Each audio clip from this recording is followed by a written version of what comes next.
I have two great Georgia experiences, all involving the military. First was airborne down at Fort Benning. Who's been to Fort Benning? Anyone? All right. Who likes Fort Benning? All right. So then I'm not going to be rude there. I went to Fort Benning Jump School out of the Naval Academy, and I was wearing the Summer White's little Tom Cruise, like Top Gun, which is probably before most of your time. But I ended up showing up at the USO at Atlanta International, and we didn't get flights for the next day. I was a college freshman, and we didn't have any money. I mean, I think I had maybe $25 in my checking account, and me and my three buddies were like, well, let's go to the USO, they're going to take care of us. So we show up, three of us wearing Summer Whites, going to the USO, and these old ladies, they just fell in love with us because, you know, Top Gun had just come out, so they thought we were Tom Cruise. And they put us on Fort McPherson, which was in downtown, right outside of Atlanta. And we pulled between the three of us, after we got paid for the hotel room, the BOQ room, we went to the bowling alley, and we ended up pulling our money. I think it was $18, I'm not lying. We ended up getting like 3 pitchers of beer and like, I don't know, a hot dog or something. But long story. That was that experience was my first introduction to Georgia and the hospitality of the South. And then Ranger School, which is a whole other different story. We're not going to talk about that here today. I'm going to get this thing rolling because we got an hour and a half. I do want to save time for questions toward the end. I got about an hour worth of talking and then answer questions. If you have a question, I do believe in stupid questions. If it's really stupid, I'll make you do push-ups. But if you got something while I'm talking, please raise your hand. Otherwise, I'll leave plenty of time at the end. Well, first of all, I want to say thank you to 3 organizations that made this possible. Campus Life Enrichment Committee, which paid the lion's share for this event. So, in other words, your student fees pay for other things besides stadiums. Okay, that includes speakers like Mr. O'Shea here today.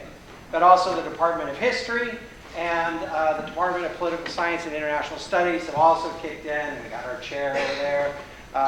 So it generously kicked in to bring Mr. O'Shea here tonight.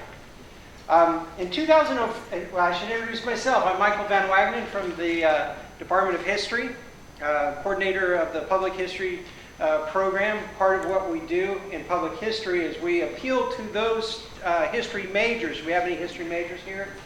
All right, there's a few of you who are interested in history but don't necessarily want to be a school teacher. And there are other careers in this. Dan O'Shea is a great example of that. Dan has a bachelor's degree in history and has never taught a history class in his life, but has had an interesting life. I taught lots of history classes, just not in a formal classroom. Yeah, there we go. Not in the formal classroom, exactly. So he fits within what we try to do here.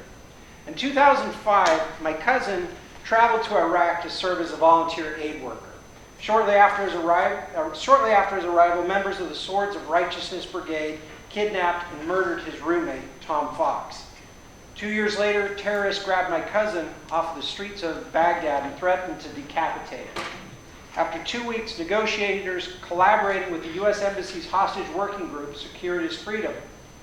The hostage working group is the U.S. mission's primary planning facilitator, intelligence fusion node, and coordinating element for all hostage-taking incidents in Iraq. The organization coalesces the entire spectrum of interagency operations from diplomacy, intelligence sharing, law enforcement, and military special operations. Let me flash back now a few decades to when I was a teenager in California. Among my friends were 2 identical twin Irish-American brothers, Brian and Danny O'Shea. As college approached, Brian was headed off to Notre Dame to study philosophy. Dan was headed off to the U.S. Naval Academy to become an officer.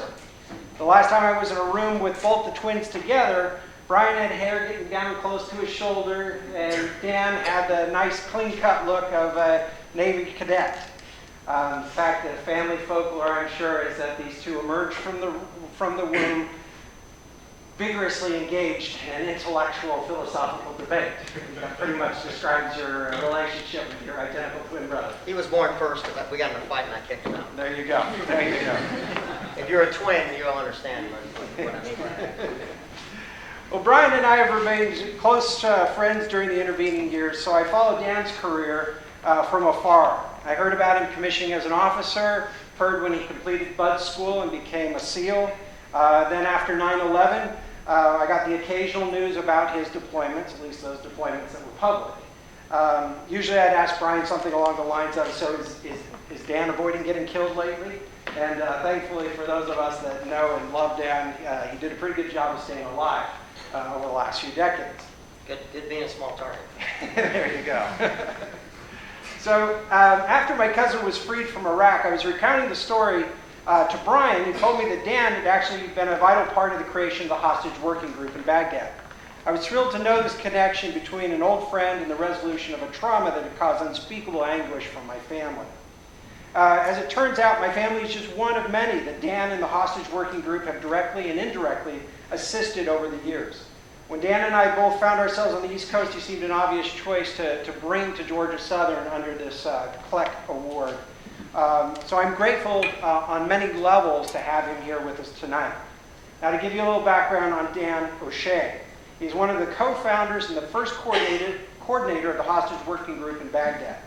An asymmetric warfare specialist with extensive overseas and combat experience, O'Shea is a recognized subject matter expert in counterinsurgency, terrorism, and kidnapping hostage rescue.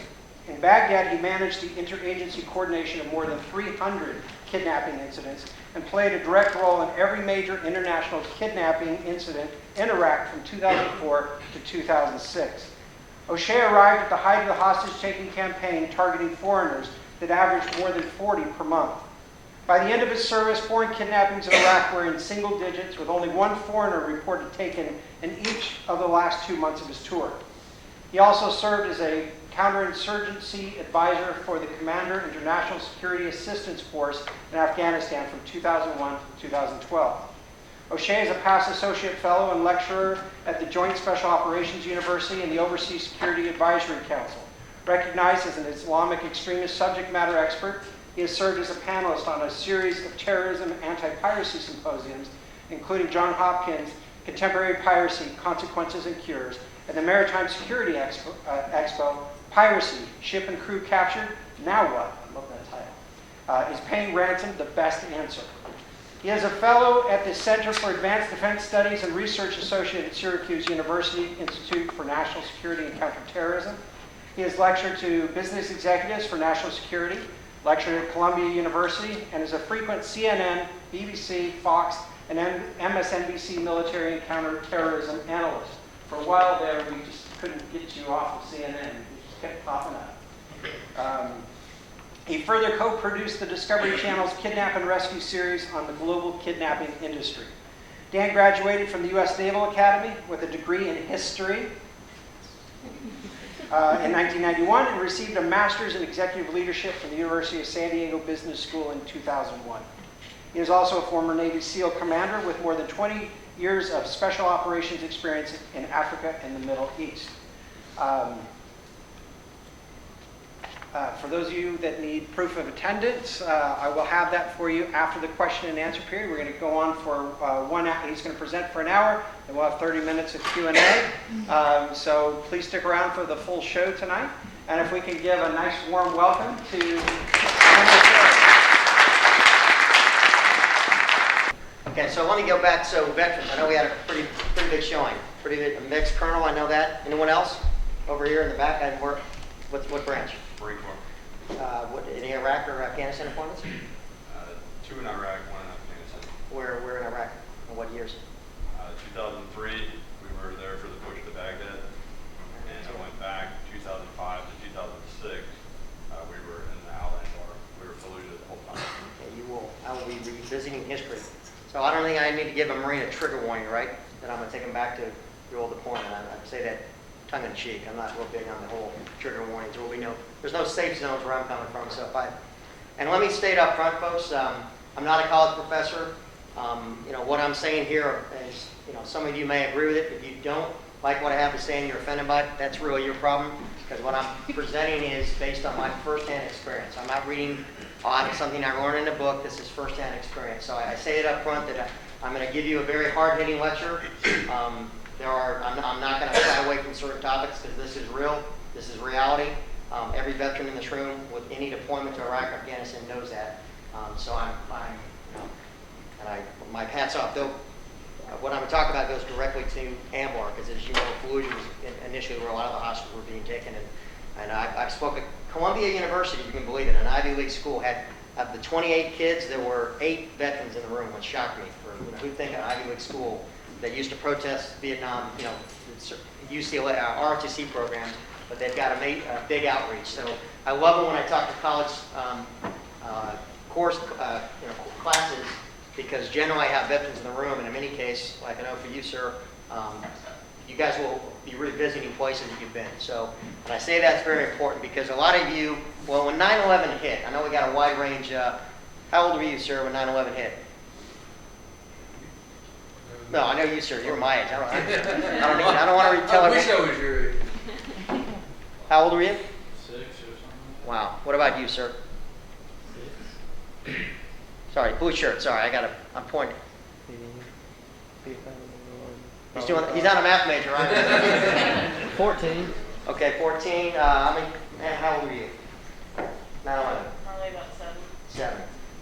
So, kind of across the room, most of you didn't even understand what was happening on 9/11, right? You're looking at the TV screen, your parents were crying. If you were younger than 70, I mean, who can understand that? And how can you even have that conversation with your parents or your teachers, on a day like that? Now, for me, I had been in the Middle East. I'd been a young SEAL going to the Middle East. First trip was 1992. Spent 7 years at SEAL Team 3, multiple deployments to the Middle East. I always, my entire military career has been in one area of the world, the Middle East. Bad deals. I didn't get any good tours in other places, but I thought I understood the Middle East pretty well. I had no clue, and I got a big wake-up call. After 9/11, I got mobilized back on active duty, and spent 2 years in active. I was at the headquarters planning for the war, part of the invasion planning staff for special ops, and then went and took one last assignment for 90 days in the box. Got to go do one little interagency coordination tour, and that tour ended up becoming the next 2 years of my life. It wasn't planned, and for those of you figuring out what you're going to do with your life, history major, whatever your major is, there's going to come a time when you're going down the path, and follow your passions is most important. But there'll be a time in your life, for me it happened at 35, I was suddenly put in the center of the universe in the middle of this hostage crisis. I'm a SEAL officer. I've just spent 2 years at the higher headquarters, not doing sexy SEAL stuff, right? I'm not going and doing the Chris Kyle, and even though, I met Chris years later, and he came up and he said, "Hey, sir, we met in Iraq. You briefed the task force on the kidnapping threat in Iraq." So it's life put me in that place in time, and it became the next 2 years of my life. So what I'm going to share with you is a lot of those 2 years, but again, I've stayed connected to this fight because what I saw and witnessed in Iraq, it was just the future of what we now see on a daily basis. Because, when I say 9/11, most of you probably don't remember, but how many of you remember ISIS or ISIL and the beheadings last year with James Foley or Sotloff, right? Everyone in this room can raise your hand. All right. So I want to see if I can get this thing, see if I got this right. Did I get it right? Oh, man, what am I doing? Yeah. Oh, shoot, I went too far. What am I doing? Okay, how's that? It's very hard to see. I don't know if I have to read this. I hope we get the lights, if we can figure out the IT. You can just track someone down. Can you guys read that bottom line? Can you read that? What does that say? Victors gain not by the number killed, but by the number frightened. Okay, that is an Arab proverb. That basically summarizes the term hostage terrorism, and that's a definition I've created, and that's what I stick to. So it's confronting hostage terrorism, and that's the very point. This image has been reflected hundreds, if not thousands of times, of guys that were probably in that vehicle driving on a checkpoint. I think this was in Afghanistan, and they were stopped at a checkpoint. They see that they're Westerners, foreigners. These guys might have been digging wells, rebuilding schools. It doesn't matter. They're pulled out of a car. They're put on their knees. They're usually put in an orange jumpsuit, and then they've got guys standing over them with AK-47s, and then they take a picture of that or a video. They upload it, and that's the message they're trying to send, and it was extraordinarily effective. Boy. All right, so quick agenda. I'm going to talk about hostage terrorism. I'm going to talk about U.S. policy, how we came to it, some historical context from Iran-Contra and the Iranian hostage crisis. I'm going to talk about Bo Bergdahl. How many of you guys in the room know about a guy named Bo Bergdahl? Okay, that's good. It's not every hand in the room. I know that veterans know. Were any of the veterans, I got to ask, were any of you in Afghanistan when Bo was taken hostage? What year? Bo Bergdahl was taken 2009. July of '09. June. No, he was taken, he was, sorry, June 30th, you're right, sorry. I was actually working that case in July 1st. I gave up 4th of July to go court that case, by the way. That's why it sticks for me, but you're right, it was June 30th. We're going to talk about him, and you might have some perspective, and I'm going to reach out to you for that. And then at the end, we're going to talk about, talk about Iraq, and then talk about Islamic State. Did I do this? Good Lord. Don't put a frogman with anything technical. The only thing worse would make this worse if there was water involved. What am I doing? All right, let's see if I can get this to work. So this gentleman, he was a Polish geologist, Kitor Stanczak, who was kidnapped in Pakistan September 2008. Like hundreds, if not hundreds of thousands of these contractors, many of these guys are over there working for like USAID. 99% of the contractors in Iraq and Afghanistan were over there trying to do logistic train, rebuild things. They were not there in a combat role whatsoever. And many of them, the Poles weren't even in the the Poles were in the coalition in Afghanistan, but he was kidnapped in Pakistan, right? Just an innocent guy trying to help, doing geological studies, trying to help, bring about the local economy. Most people that were victims, it didn't matter what you were doing. You could have been an aid worker, you could have been Mother Teresa. If you're a Westerner, you're still a target. And this video was brought out. This image was, taken of him. And I don't trust this, so I'm going to go over here. And this video. About people, yes, of Pakistan. I won't say the people of Pakistan is very good. People is very good. He have very hard life, but very normal people, very peace people. I am here so long, I see normal family, normal children. All is normal. I know you all heard that because my ears were ringing.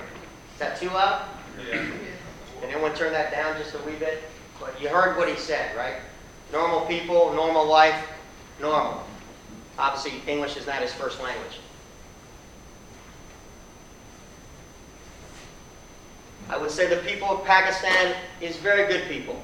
People is very good. They have very hard life, but they're normal people. Very peace people. Normal.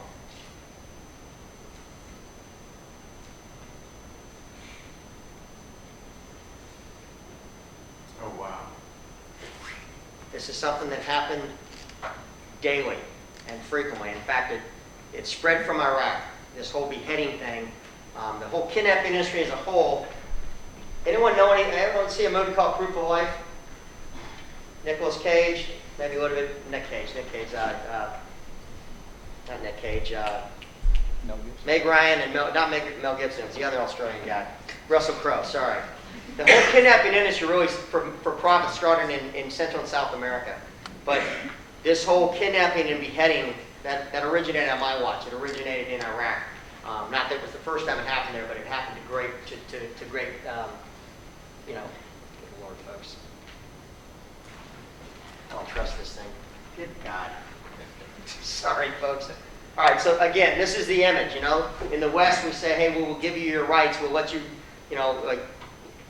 respect your religion and so on and so forth. But to the East, they don't care. That is an image, and that's a message, and that's something very hard when we're trying to rationalize the world through the West, through the way we were raised here in America or elsewhere, and we think that let's have a negotiation with someone who doesn't see the world that we do, and in the way that we do.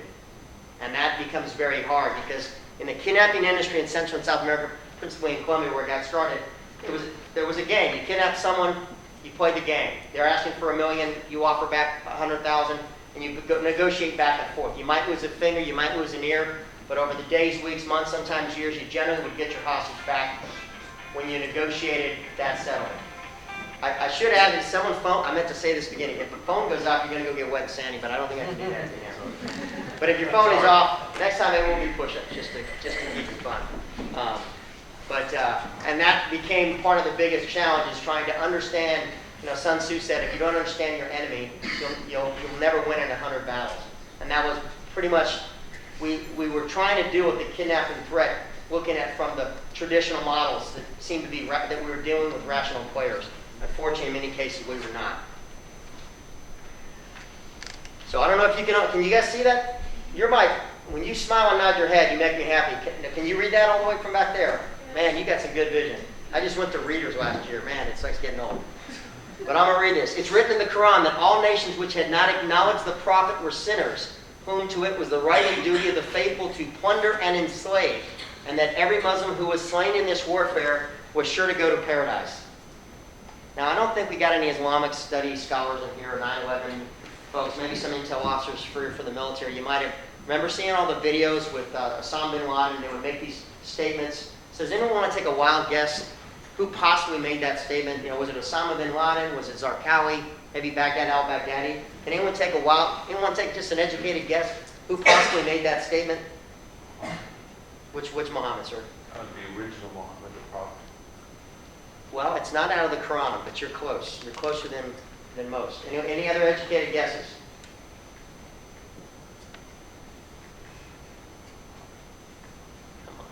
I think I'm going to break this thing. And that's a little bit going to. See, this thing's killing me. All right. Ambassador Sid Haji Abraham, I can't pronounce the name, apologize for that, to Ambassador Thomas Jefferson. We know who Thomas Jefferson was, right? Yeah. Third president. 1786, was sent to negotiate the tribute to the Barbary pirates of Tripoli. Where are my Marines? Tripoli, right? History. Presley O'Bannon. Jefferson, ambassador to France. Well, he was the Ambassador to France. And when the United States was formed, one of the first things we had to do, because all the European nations, England, France, and others, they were paying a tribute to Tripoli, which is modern-day Libya. They were paying a tribute to allow US-5 vessels to be able to transfer that part of that coast without being plundered, without being attacked. And they were paying a tribute. And the tribute total was $15 million, which was something like a third of the US budget. And there was this huge debate, should we pay this tribute just so we don't get our vessels attacked? And Jefferson went to London and met this gentleman, this Muslim leader, and he sat across the table with this guy, and the guy was spewing this stuff out of the Quran, saying, "Oh, we have the right to plunder the world. It's according to our religion."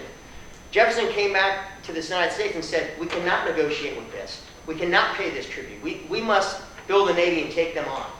And of course, we did it. We paid the tribute until he became president, and then years later, Captain William Bainbridge paying tribute to the Day of Algiers, circa 1800. Remember, this captain was initially taken over the tribute.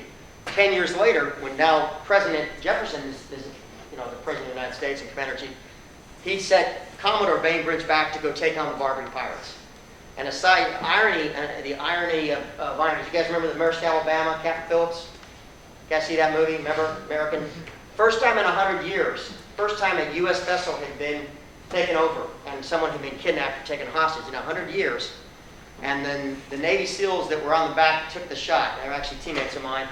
They took the shot on the back of the USS Bainbridge, U.S. warship. Think about that for historical context. Pretty interesting. Talk about irony there. Okay, so here's my definition of hostage terrorism.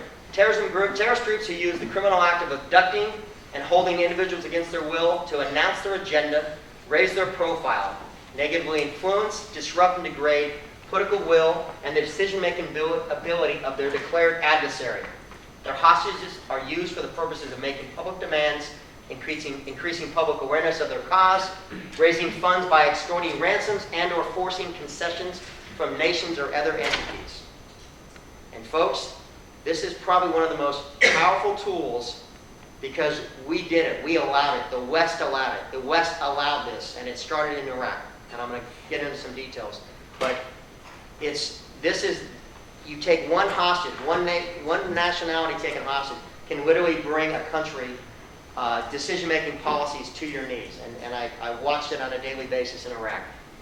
So what is government policy? Now, government policy on kidnapping used to be encapsulated in a thing called a National Security Directive Policy 12. This is the government policy. They have about 50, 60 of them. They're classified. This is a paraphrase of what was in it. That basically the U.S. policy, NSPD 12, was the U.S. will not negotiate, and we will not make concessions. It wasn't that we won't negotiate, but it's that we will not make concessions to terrorism.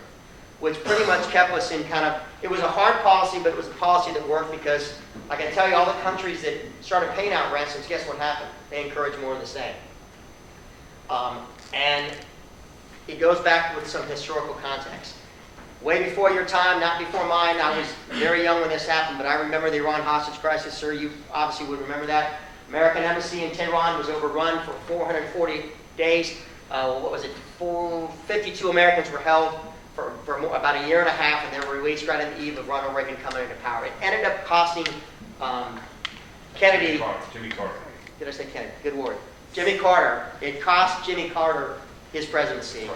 And a lot, and it was that the failure in the mission was obviously catastrophic. Argo, some of you probably saw Argo, pretty good scene, not about the incident, not the actual, 52 hostages, but for historical context. Very good done movie. Only movie with Ben Affleck I think is even worth ever seeing. He's like the worst actor on the planet. How they put him in Batman, which is going to ruin those guys. And now we have the Gipper, right? Gipper comes in, Republican, talking big. Publicly getting out there saying the U.S. will not negotiate with terrorism. To do that will encourage more of the same, and we will not negotiate. Of course, that's typical Republican, typical strong in national security. Well, what happened in the 90s? You had the Lebanese crisis. 36 Westerners, a number of Americans were held hostage over that decade, brought us to the knees, and what behind doors, Reagan did the same thing, tried to do the same thing that Jimmy did, which was through secret dealings and backdoor trading. What they were basically doing was trading arms, cash and arms, to go pay for, to be delivered to Iran. The Iranians would pay money. That cash was going down to the Contras in Nicaragua who were fighting against the Somozas, communist, Sandinistas, And of course, this thing blew up in Reagan's face because he was trying to do the same thing.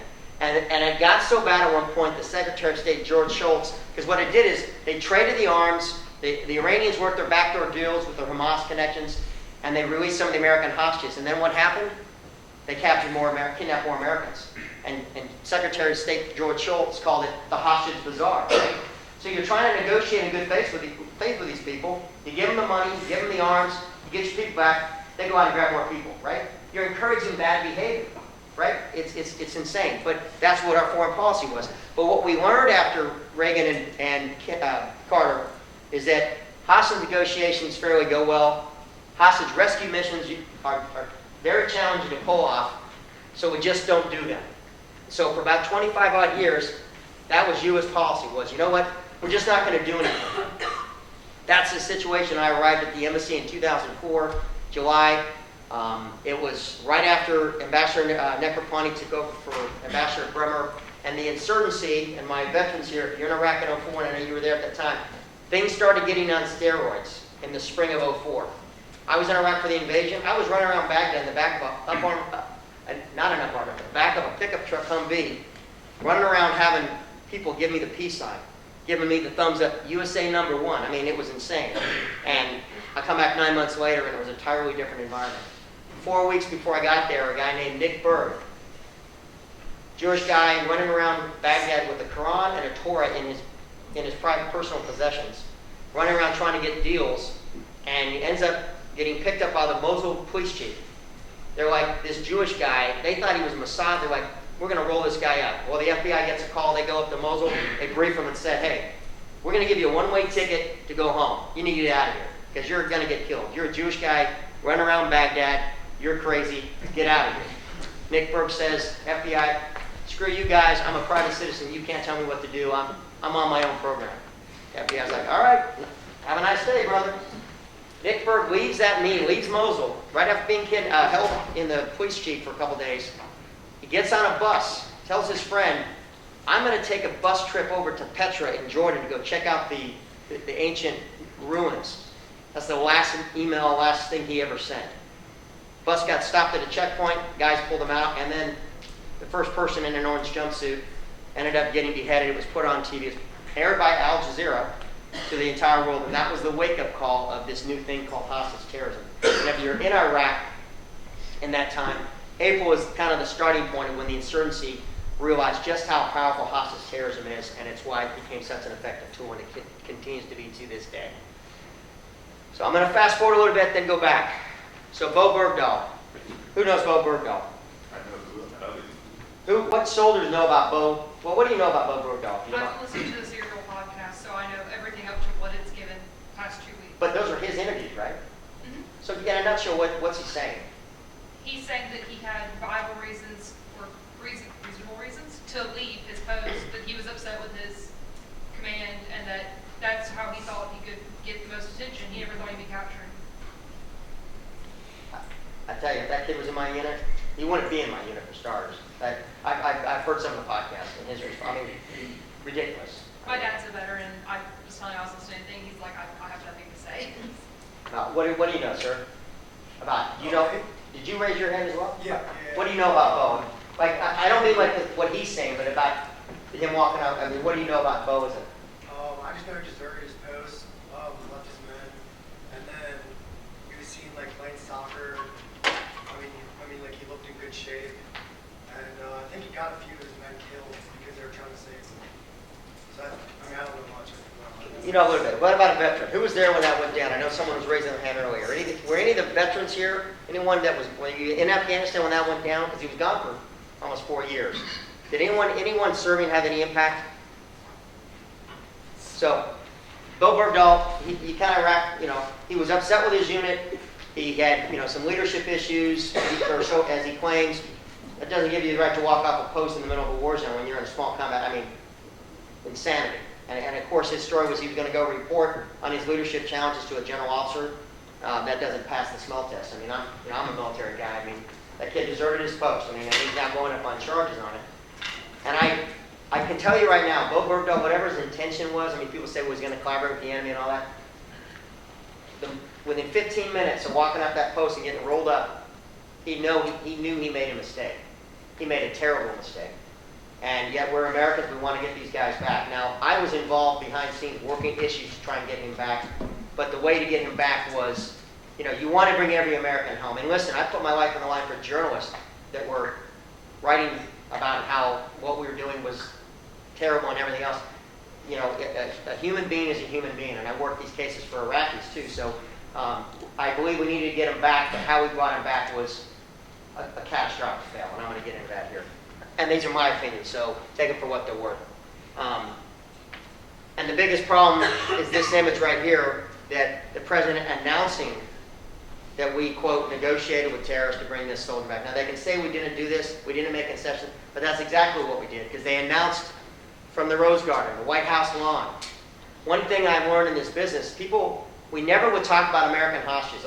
You never have a senator or the president, because when you talk about a hostage, you raise their value in the eyes of the terrorists, in the eyes of the kidnappers. And what might be $1 million ransom is now going to be $100 million. If the president went on camera to talk about it, because the key in the whole negotiation is you want to diminish what is the perceived monetary or financial value of the hostage. You want to raise the emotional value. But the one thing you don't do is you don't put the commander-in-chief in front of everyone in the world and talk about how we made concessions, we negotiated the release, we're swapping 5 Taliban commanders for a lowly soldier. I mean, the optics of this were horrible and terrible. And I have friends that work inside his inner circle, or they advise the inner circle. They're not in the inner circle.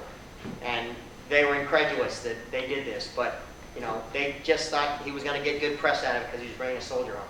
But, again, I know that the politics on it were terrible. This image right here of Bo Bergdahl going home will be one of the lasting images of our effort in Afghanistan, or failure, if you will. The folks that he was traded for were basically the equivalent of trading the CIA, the director of the CIA, a 4-star commander, a 2-star general. I mean, these 5 guys were some of the most high-ranking folks being held in Guantanamo Bay, some of the most valued detainees, and they were let go for an E4 that walked out this post and deserted his men. Now think about the optics of that. It'd be like your first-year intern working at the front desk at Apple saying something, equivalent like, Zuckerberg. I mean, it's like it makes absolutely no sense. And the optics of the world drove a very bad perception. But it basically took a play and got to the Europeans. And I'm going to get into the Europeans here. But, on everyone's level, you had a Taliban chief of staff, a Taliban minister of interior, which means the head of the CIA, the deputy chief of intelligence, like the deputy CIA director, a Taliban provincial governor, and the commander of a joint Taliban Al-Qaeda cell. I mean, one of these guys wouldn't have been a fair trade for Bo Bergdahl, but we gave him 5.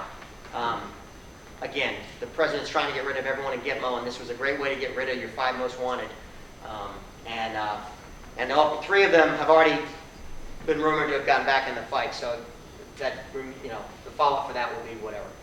For decades, up until this Rose Garden announcement, the perception was the U.S. doesn't negotiate with terrorists. That was the perception. After that is it, that's how terrorists negotiate with the West. That's how they talk to the West. So what are you going to do? Well, I have no problem with negotiating, but you do it in the back doors. You do it behind the scenes. You don't publicly do it, and you don't announce it from the White Rose Garden. And that image of the president with Bo's parents, Bo Bergdahl's parents, is the image of our U.S. policies, that we do make concessions and that we do negotiate with terrorists. So that image eradicated the last 25 years of U.S. policy that has actually kept Americans alive. And here's an interesting point. Maybe it's changed now, but in Bo Bergdahl's last phone call to his father was anti-war. As the story goes, he was kind of encouraging his son. He said, follow your heart, because his son was expressing how upset he was, didn't like the unit, didn't feel that things were good. And I think basically Bo said to his father, I think I'm going to leave. And his father was like, go follow your heart, son.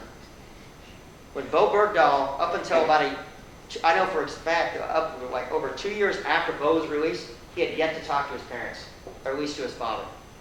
From what I've been told, he's still so angry at his father, going, great advice, Dad.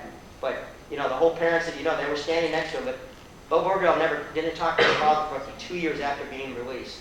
Because I think he realized, Dad, you gave me some really shitty advice.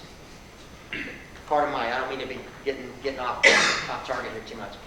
So now I'm going to go back to my time in Iraq, and this was my experience in Iraq with this organization called the Hostage Working Group. And I established this organization in the summer of 2004.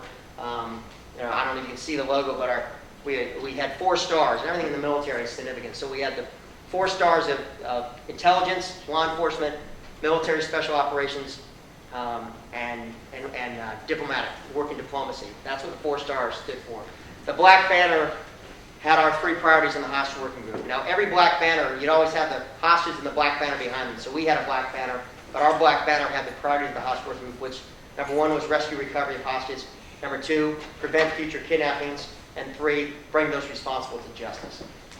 And then we embraced the Hannibal quote. Hannibal, who took an army of 40,000 and 40 elephants over the Alps. Anyone been to Europe? Stone Mountain? You guys been to Stone Mountain? Can you imagine taking 40 elephants up and over Stone Mountain?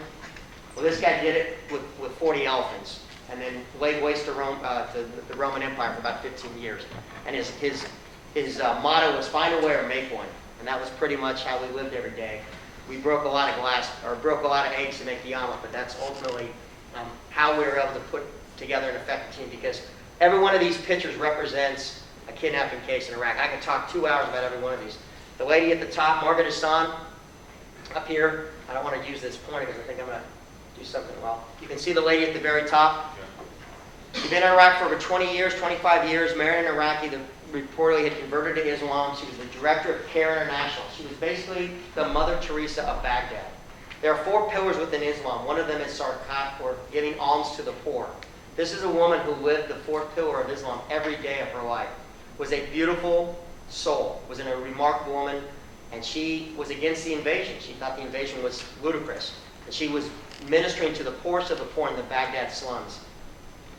This kidnapper ring could not care that she was a beautiful individual. To them, she was an infidel. She was kidnapped and ultimately murdered. And I'm one of a handful of people who actually had seen the actual video. They refused to show her video only a few months after the Nick Berg video, because Al Jazeera was like, well, this video is too graphic and horrible to see. And I'm like, you just showed a guy get his head cut off, but you don't want to show these cowards murdering an innocent woman. Again, everything was about optics. Al Jazeera, if the video would make the U.S. or the West look bad, they'd show the video.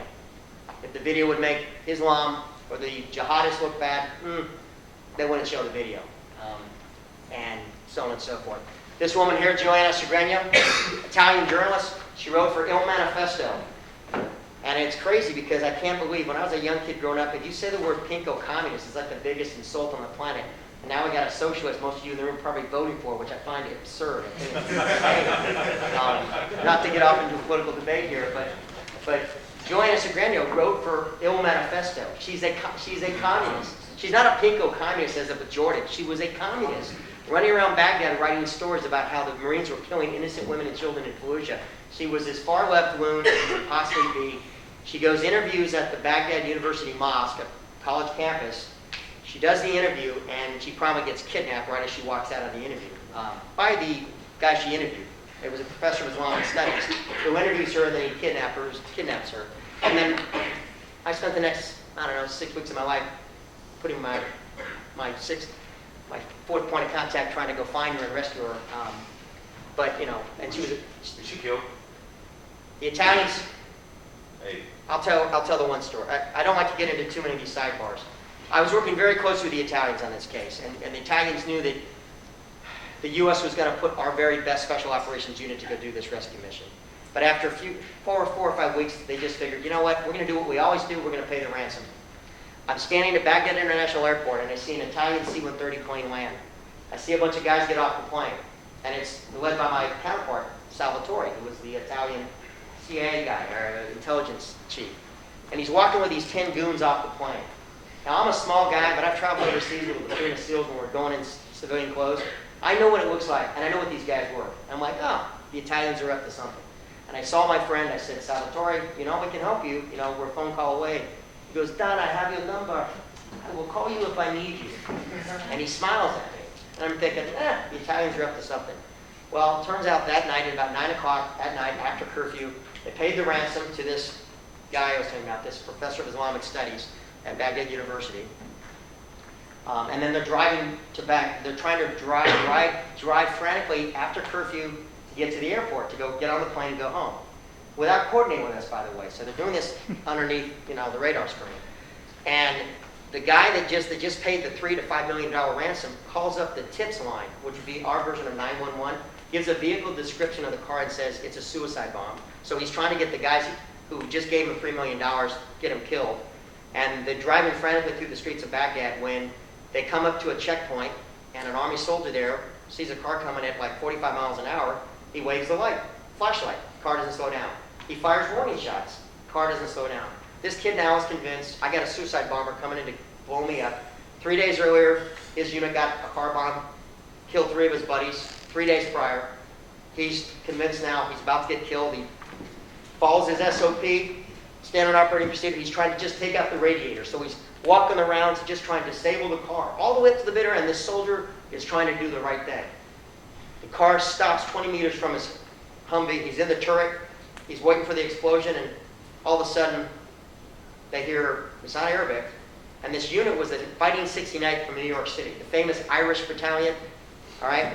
I'm an honorary member, by the way, because of this incident, and I marched in the New York Day, St. Patty's Day parade with them one year. So the unit now is all filled up with mostly blacks and Hispanics, right? The modern day Irish, if you look at social economics. So the unit has got a lot of blacks and Hispanics and Puerto Ricans in the unit, including Mario Lozano. They all speak Spanish.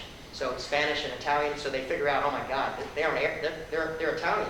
So they don't speak, no one speaks English, but the Puerto Ricans and the Italians figure out, oh my God, we shot our coalition partner. So Mario Lozano picks up this girl who's been wounded in the shoulder, puts her in his car, his Humvee, and they race down Rye Irish to go save her life. And long story short, in the after action that came out, it was a big mess, 15-6, a JAGMAT investigation. America did everything right, soldier did everything right, but it turned out the Italians didn't coordinate with us. They were trying to do something behind the scenes because they were paying a ransom, which the U.S. doesn't approve of. And it ultimately ended up in the death of the guy who was leading the mission, a guy named Nicholas Calipari, who was the number 2 guy in the Italian intelligence agency. It'd be like the deputy director of the CIA getting killed. Now, what is the deputy director doing on a hostage rescue mission? Well, you got to go ask the Italians that question. But he's the same guy that told the 2-star Italian general when he arrived in Baghdad on that plane I was telling you about. I saw him earlier in the day. He told the 2-star Italian general who was in charge of all Italian forces, it said, the ally must know nothing. Tell the ally nothing, quote. The ally being the U.S., being America.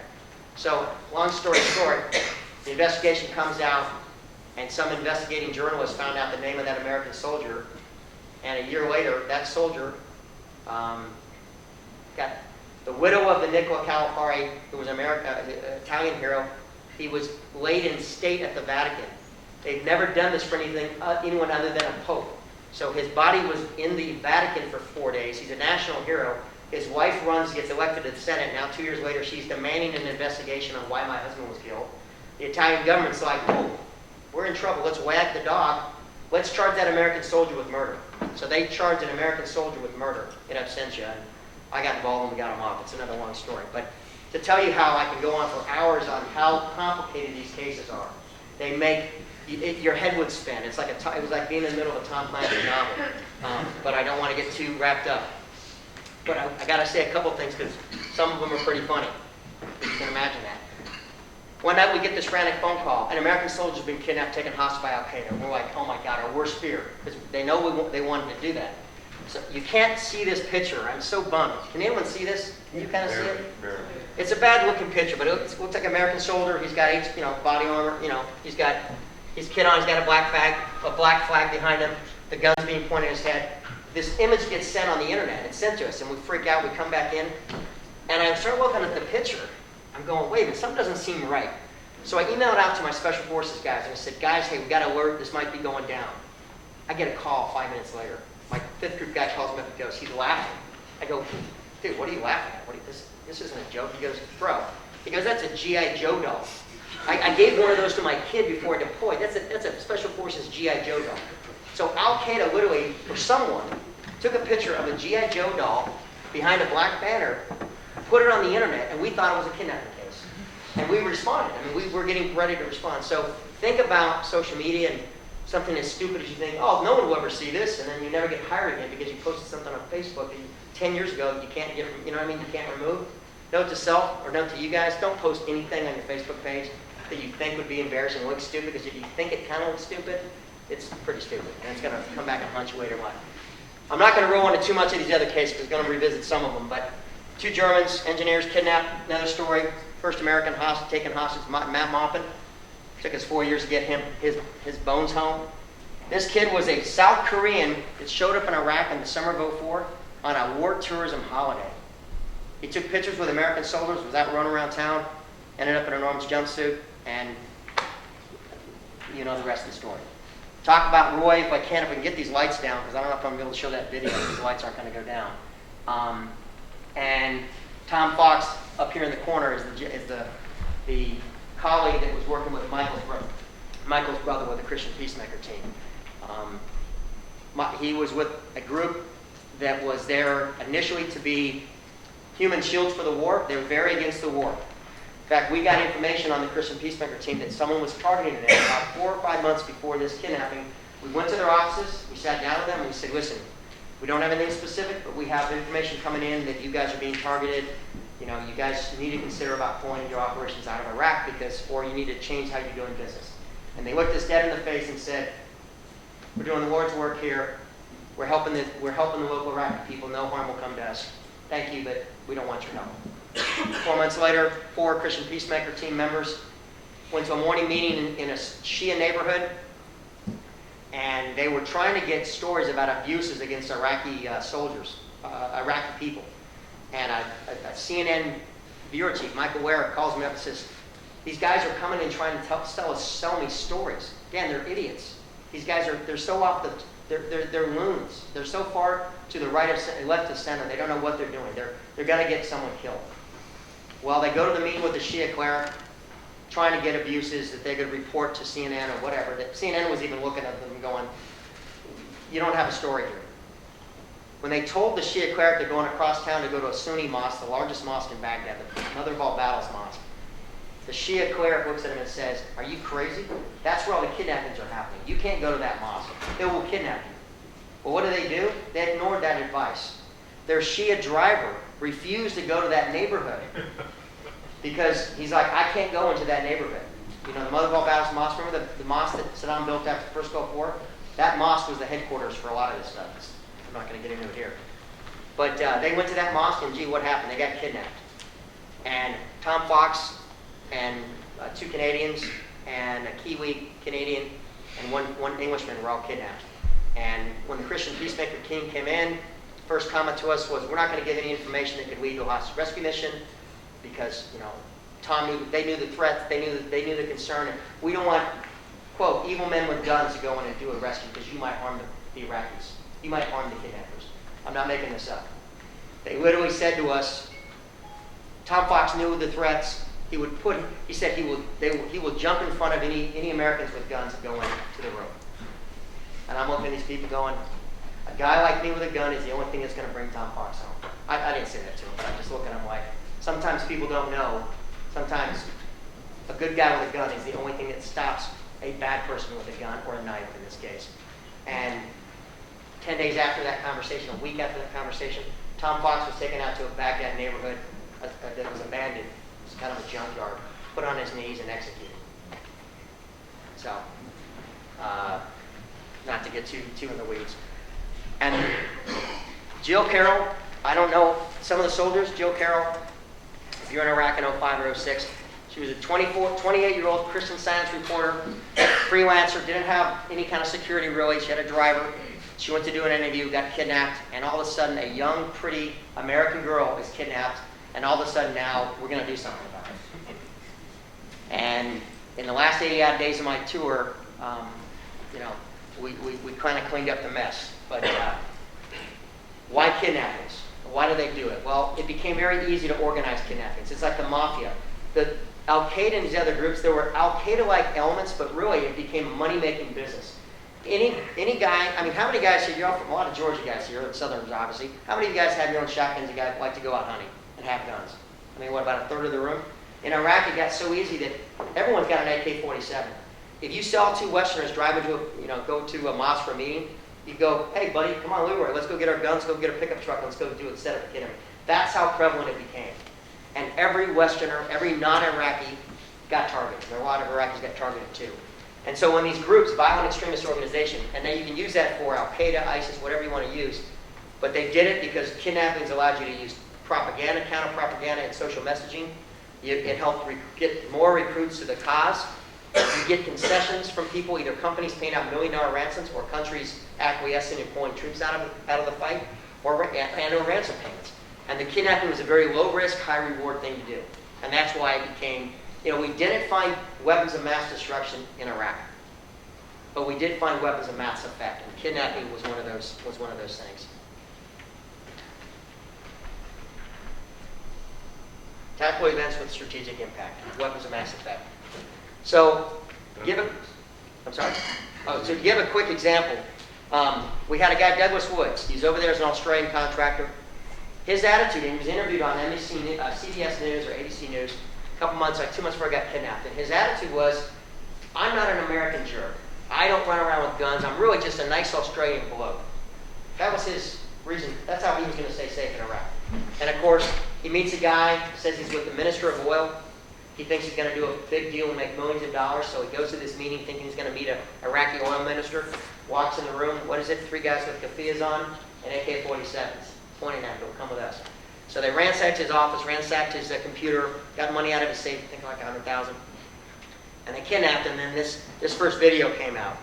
And hopefully you guys can at least hear the video.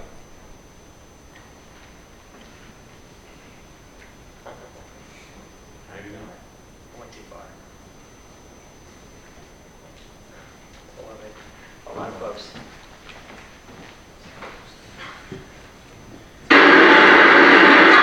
Can we turn the audio down? The IT people left. She came back, she didn't figure it out, she left. Oh, she couldn't figure it out? There's a shortcut system, so we can't see it. Oh, okay, but you can see that turn the volume down on it? Unless you guys want to go deaf early, like some of us. They go to Rockford. Oh.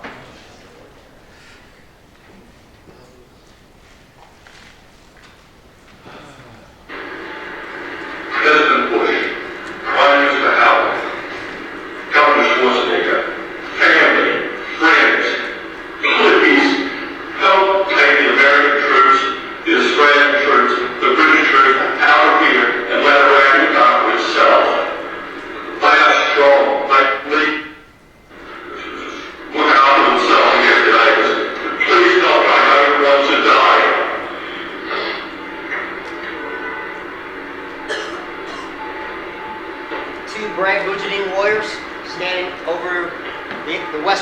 on his knees, pleading for his life.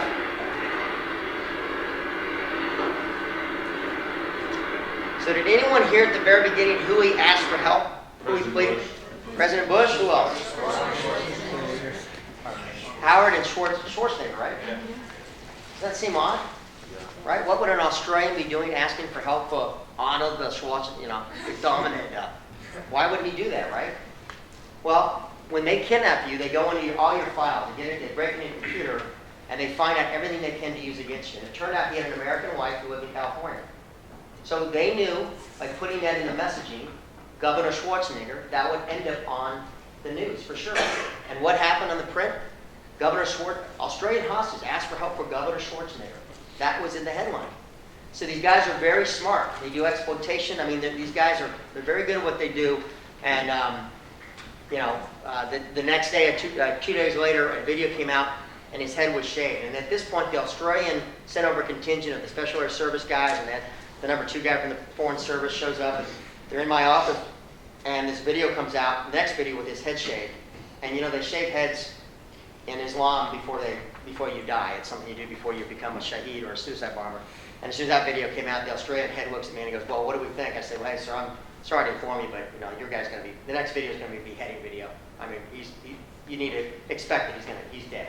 Because he's an Australian, he's part of the coalition. It's Australia, the US, Canada, Brits. I mean, that was their strongest core partners. And generally anyone who was kidnapped, usually Americans, were executed very quickly, and sometimes on the scene. Well, 30-odd days later, an American Iraqi patrol shows up in a neighborhood to do a cordon on a knock. What's a cordon on a knock? Can you share that with anyone? Want to share what the cordon on a knock is to the crowd?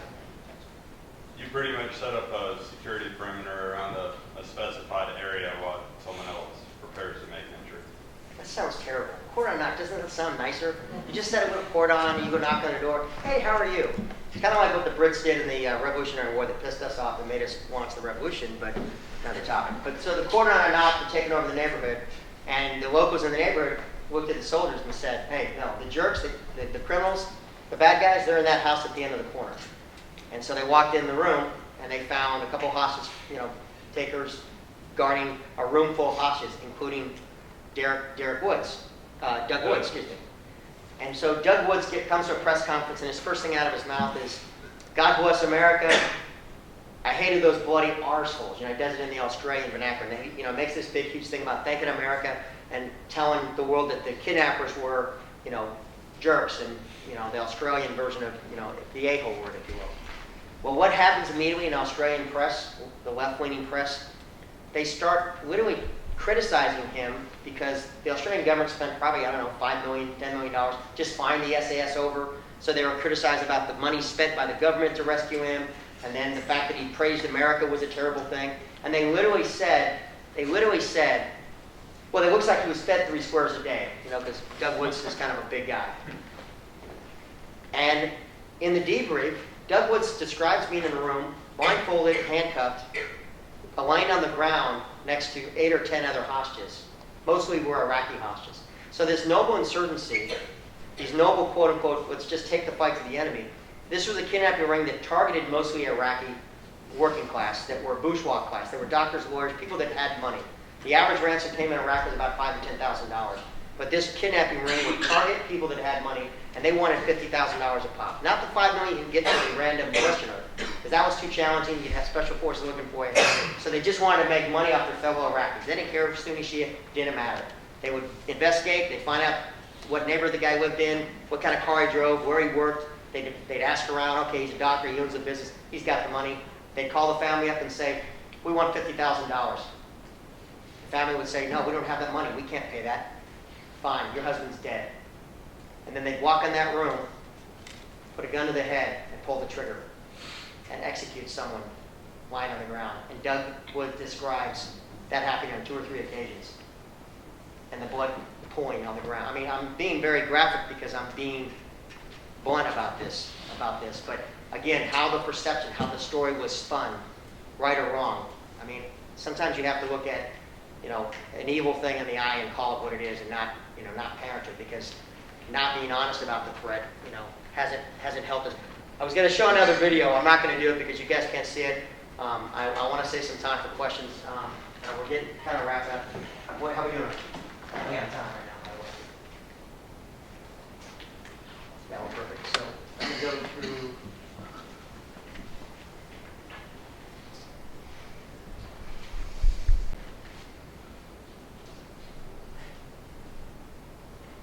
Let's roll through it. We're going to go through these. Well, let me go back one more. So, real quick, this is kind of an interesting story. Go back one more slide.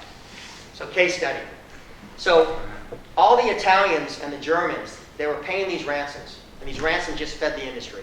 And we had an incident where this woman, Susanna Ostov, she was an archaeologist, journalist, she spoke Arabic, she married an Iraqi, she worked in Iraq for many years.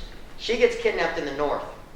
The government of Iraq, Germany at the time, the Gerhard Schroeder government, who had been very much against the war, they paid out purportedly a $5 million ransom payment. 10 days later, when Merkel, who's a conservative, the current prime minister of Germany, or leader of Germany, whatever they call him, prime minister. Chancellor, sorry. 10 days later, Merkel takes over the new government, and she immediately reached out to the U.S. that I want to be in line with your policy.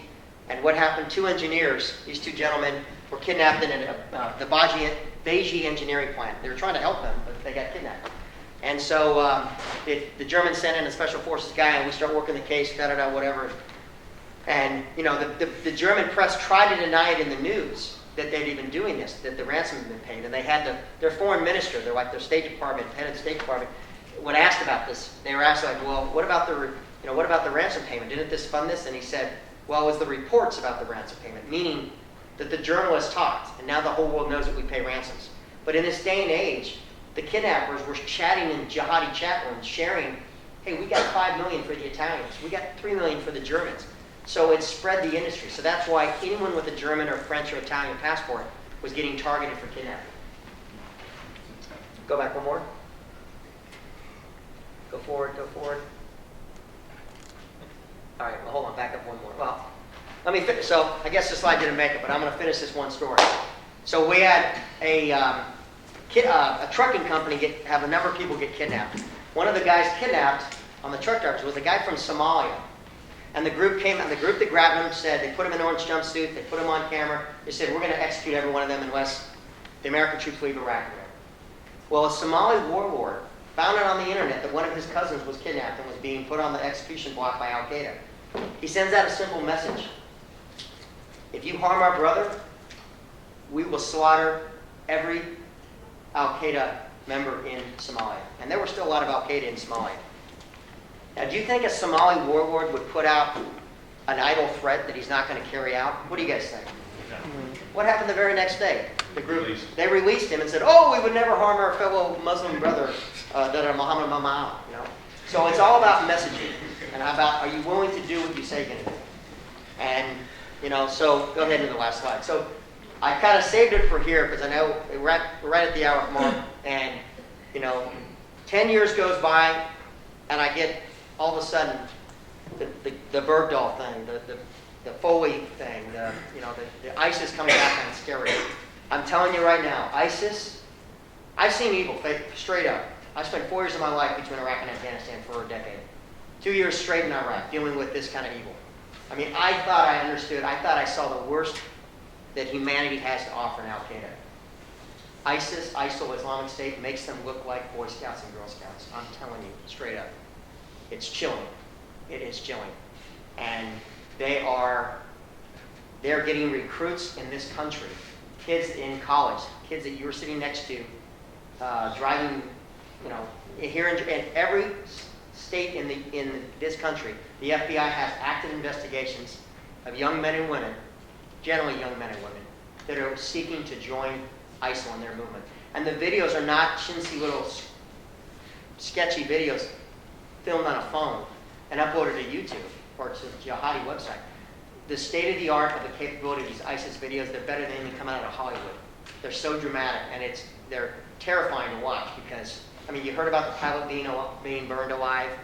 I don't want to get into too much, but I kind of want to say that, but this threat is very real, folks. For those of you who are in the service going back, my hat's off to you. But I tell you, as Americans, as people here in Georgia, wherever you go on next, we have to stop kidding ourselves that the lessons some of us learned in Iraq and Afghanistan shouldn't be forgotten. Your classmates that are veterans, you know, they have some interesting perspectives that you can learn from because we don't want to come back from one tour or 20 and think that our brothers and sisters that we left, that we lost, that left behind, that it wasn't for nothing because the average person doesn't care and doesn't get it. Like they don't want to even pay attention because it's uncomfortable to have these conversations. But like talking to Michael, you know, that kidnapping, everyone in that family had to put up money to get his brother back. And those were sacrifices that were, I mean, it's catastrophic. And people think it can't happen here or can't happen, whatever. But you need to stay attuned and get involved. I mean, you guys didn't have to be here tonight. I'm humbled as many of you showed up. Twice or 3 times as many as showed up at the Ivy League, so hats off to you guys. I think the smart liberals don't want to hear the truth. Maybe that's, I don't know, who knows. But you all showed up out of, I mean, some of you were here early, which was shocking. I didn't even get a chance to run through the whole thing, but I'm kind of long-winded, but I'm Irish. I ramble like that. I hope, I mean, I didn't mean to offend anyone here. That's not my intent or purpose, but I'm here to be very blunt, be very truthful about it because, you know, I tried to escape when I left Iraq. But you know, 10 years removed, I'd still get those phone calls. I got a call on a kidnapping 5 days ago. Let me leave it for that. So are there any questions? And sir, I'm going to say, well, you're the oldest man. I'm going to pay respect to my elders, and you're the Just front a row. question. You were talking about, you know, seeds, visiting, and what propaganda. Tell me about what's the impact of what Iran did with our sailors. What do you think is the impact of that? Let me just put it this way. I've never been more ashamed, being a, hey, I'll be honest, folks. I mean, my attitude, it's generation kill versus generation cupcake. That lieutenant who was an academy graduate, I'm embarrassed to say, shame on him. Shame on him. Despicable. Absolutely. The image of that American ship, first off, the American coastal patrol vessels had more firepower, 3 or 4 times the firepower, had better capability. I mean, these guys were Boston whalers. I don't even want to get started because it's so offensive. And they're playing right into our hands. But didn't the Secretary of State maintain that that was a victory for the U.S.? That's what John Kerry said. Oh, I know. I'll just leave it I at that. mean, I don't want to get into national security on too off topic. But that's what I was thinking. It is, we're in trouble. Yeah, that's a very damaging. America might have been hated, but I'd rather, like, who said it? Which soprano? Which Godfather? I'd rather be hated and respected than liked and disrespected. That's my personal opinion. I've got 24 odd years doing Middle East tours and whatnot, and they respect strength. And right now, folks, the American brand overseas is not good. Is not good. Would you mind clarifying that for everyone here, what exactly happened? Okay, I'm Yeah, sorry. I know what happened. Most people. Okay, so 2 weeks ago, an American, 2 U.S. coastal patrol vessels with mounted M60 machine guns, and everyone on the vessel had an M4 machine gun, a couple 203s. They were all loaded to bear, but they're boat kids. They're not Marines. They're certainly not SEALs. They probably have had one day on the range going, "Woo, that gun looks cool." I mean, first off, they're not warriors. Sure, they weren't warriors. So they're on a patrol in the middle of the North Arabian Gulf in very quote-unquote disputed waters near the Iranian, quote, international waters of disputed Iranian waters. Well, a couple Iranian coastal patrol vessels come out and confront the Americans to basically say, hey, you're in Iranian sovereign waters. And what did the Americans do? They put their hands up and surrendered. They got on their knees immediately. And that those were images. Go Google this stuff. I mean, I'm surprised you didn't see this. It was all over the news for a couple days. They were taken into custody, held for about 24 hours, and then let go. You got the Navy lieutenant on camera talking about, oh, we were treated well. And I'm like, shut your mouth. SEER school, brother. Embarrassing. I'm so just... I left the military for a host reason because we're going off the track, and I'm not going to get into that topic here, but that drives home my point that our foreign policy is off the rails. I mean, it is off the rails. And our foreign policy, we are, 4 years ago during the election, we're in election season, and, you got the president telling Mitt Romney, the 1980s call, they want their foreign policy back about Russia. I don't know if you guys have been noticing, but Russia is a huge threat right now. And Putin is eating our shorts. And it's not just Putin, the Iranians.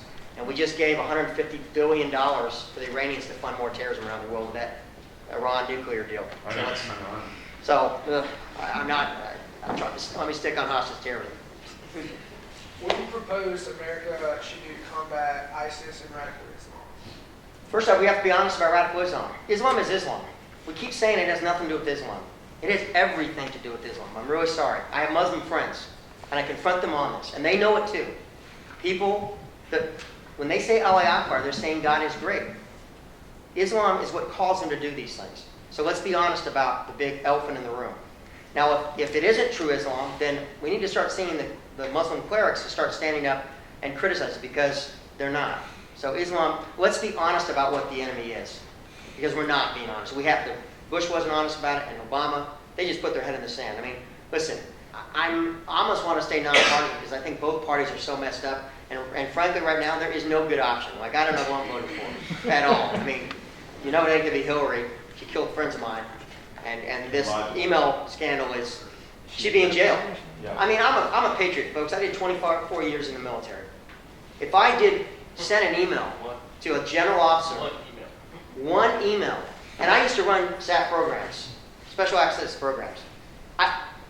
My security clearance would be gone. I'd be out of the building. I'd never work a day in my life in government. I'd be destroyed. One email, I'd be destroyed. Take away Naval Academy, Navy SEAL, 9/11, doesn't mean I'd be. And if I did 1,800, Leavenworth for probably 10 to 20 years. In fact, straight up. So, but Trump is not, you know.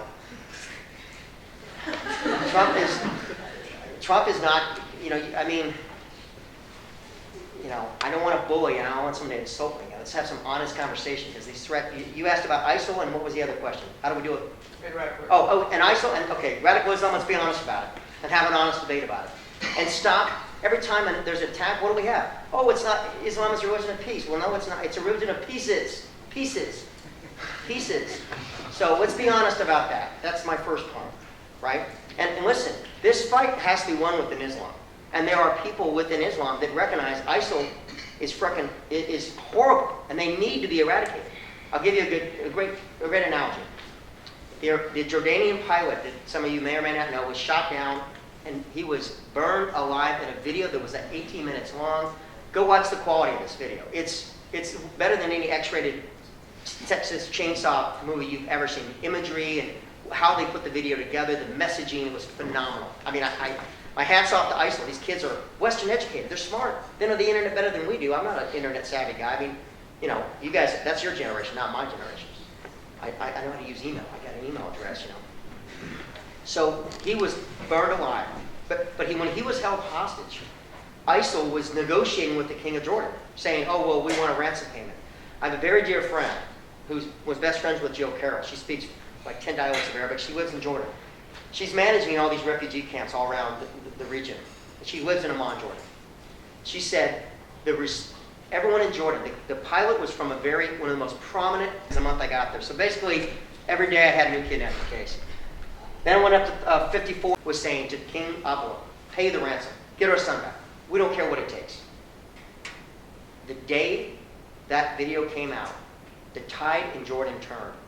The Jordanian people went from saying, make concessions, get our son back, to kill every one of them, wipe ISIL out. So why aren't we supporting Jordan to the teeth, to the till?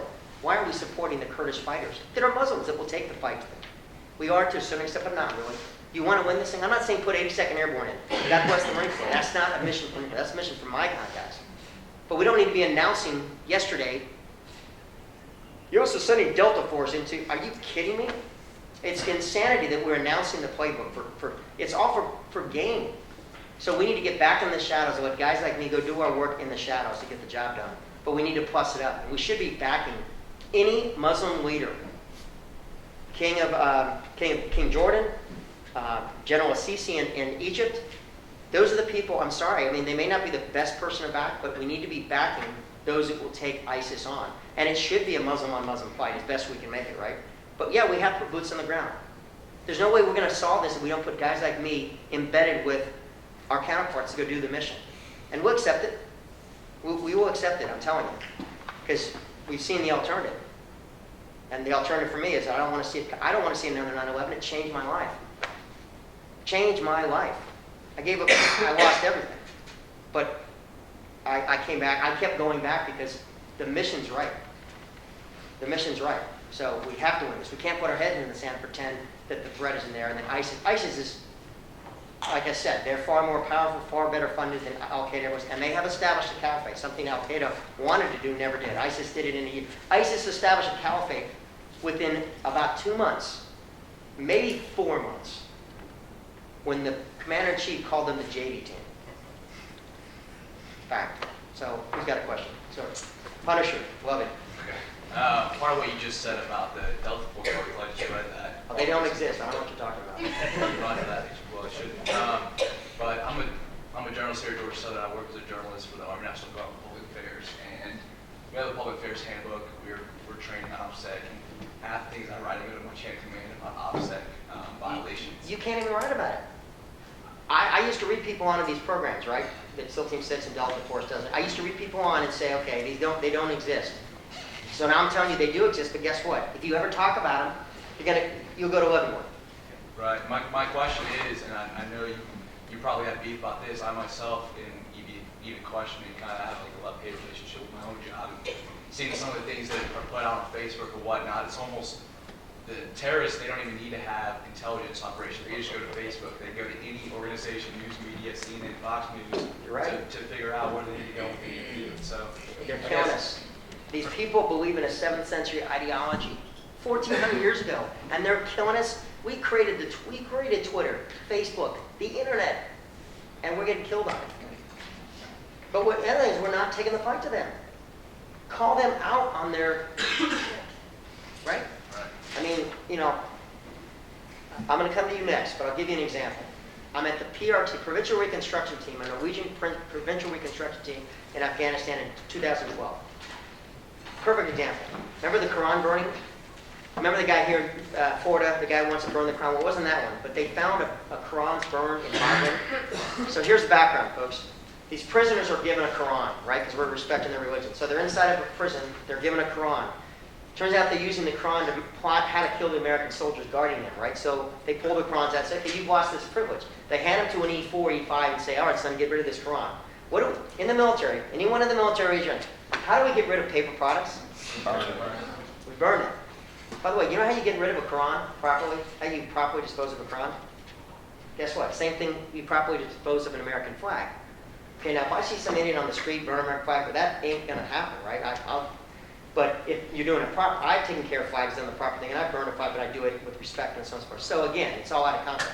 So they found these burned Qurans in the dump pile at Bagram Airfield. Some local, Afghan workers who are Muslim. They get offended. What does the U.S. do? We come out with statements saying, we're going to hold those soldiers responsible. This came from the commander-in-chief, by the way. President Obama said, we're going to hold those soldiers responsible. They will be held accountable. Islam is a religion of peace, yada, yada, yada, yada. All this stuff. Same statement came out of Hillary Clinton.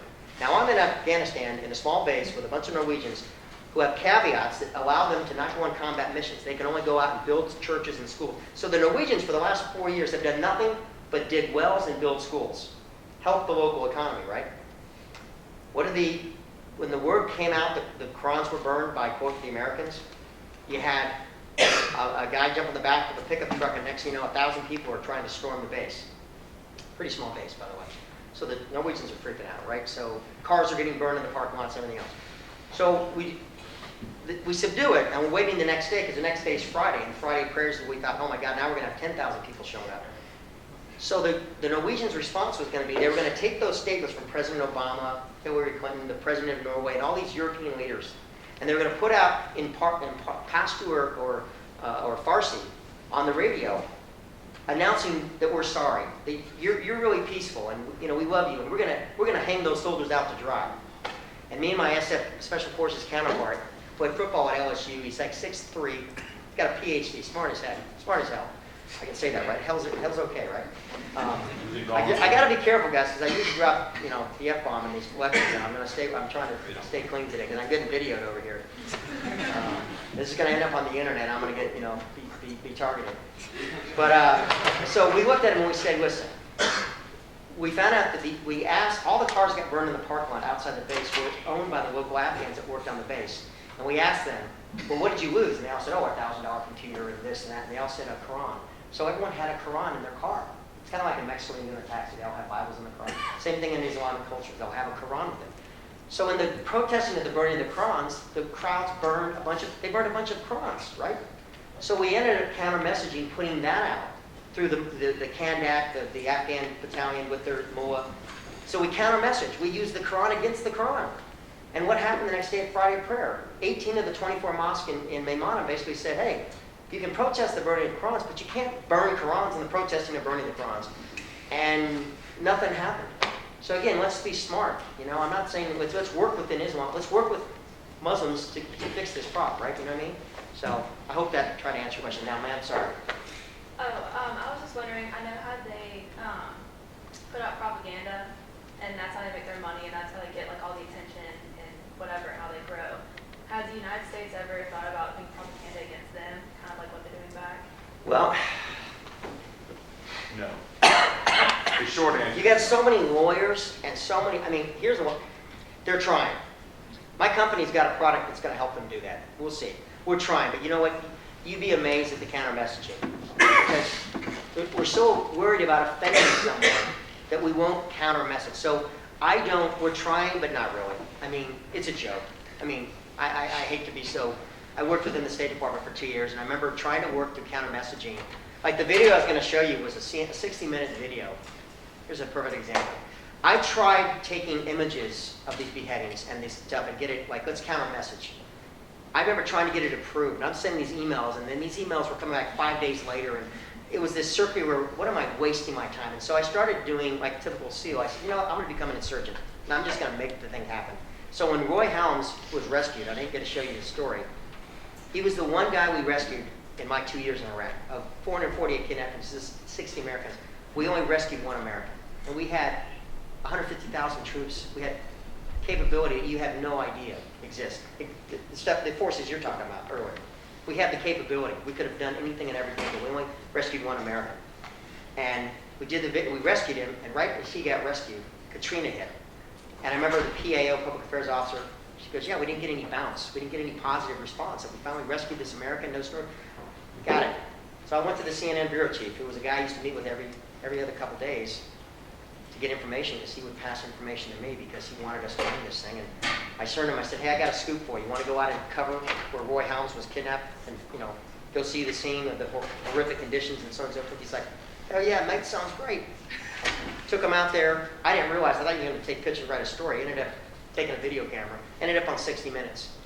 I made that happen doing a backdoor deal through the Army Lieutenant Colonel Public Affairs Officer says to me, Dan, well, if I tell my boss, the general, that the ambassador wants it because of Dan O'Shea, right? I was a GS-15, so I had some losses. So he used me to say the ambassador wanted us to do this. So the Army was like, oh, okay, if the ambassador wants it. And then we went over to the ambassador's staff and I said, hey, well, General so-and-so wants us to go do this mission. Oh, well, if the Army wants to do the mission. So, you know what I mean? You had to work, you had to cheat to get the job done. It's ridiculous. But sometimes you got to break, like I said, got to think outside the box. But we're trying to do it, but not very effectively because we're too afraid of offending someone with some tweet or Twitter, So, anyways. I'm sorry? I'm glad you'll say it. Well, I'm not in government service. I'm a private citizen. I don't call to do these interviews, I don't, and CNN calls me all the time to do stuff about stuff I can't talk about, and I don't go on and do this stuff. I'm not doing these interviews, I'm not paid, but the message needs to get out. It's important stuff. Hold on, you asked one, again, unless you got a follow-up to what you asked me about. Well, go ahead. Given your background in hostage situations as well as your comment about the Bergdahl situation, what, in your opinion, would have been the better way to handle the Bergdahl? I could have gotten Bergdahl out for probably $1 million. I had people that were ready to do it. But the Haqqani Network is a criminal outfit. They're not even Taliban. We could have got the U.S. government could have let private sector do it, and we could have gotten it out. I can tell you all about it, you know. I mean, but yeah, we could have got him out without, behind the scenes, it happens all the time. Michael's family hired a very high-end security K&R consultant, kidnap and ransom consultant, and got his brother back. It happens. It can be done. But we're always like, oh, no, American. I mean, I knew Bergdahl was missing before, you know, our own government did. And I was working in the J3X down at CENTCOM, inside the little cell, inside the skiff, with the boys that don't exist. And they didn't tell me. I found out from my network who negotiated a New York Times reporter that got released 6 months earlier, kidnapped by the same group, who worked through me, who came to me and goes, hey, we know where he's at. Just, we want the boys to go take care of the mission, you know. But it's, you know, then I mean, you had a Lieutenant Colonel, Jason Amron, one of the first Special Forces guys in Afghanistan after 9/11, was working that case, and he got investigated, put up on charges that got dropped, and he finally got a retirement. But you know, I had the same thing. Trust me, I made a lot of enemies doing my job. My biggest threat in Iraq, my Iraqi cop, who I worked with, who risked his life for me almost daily.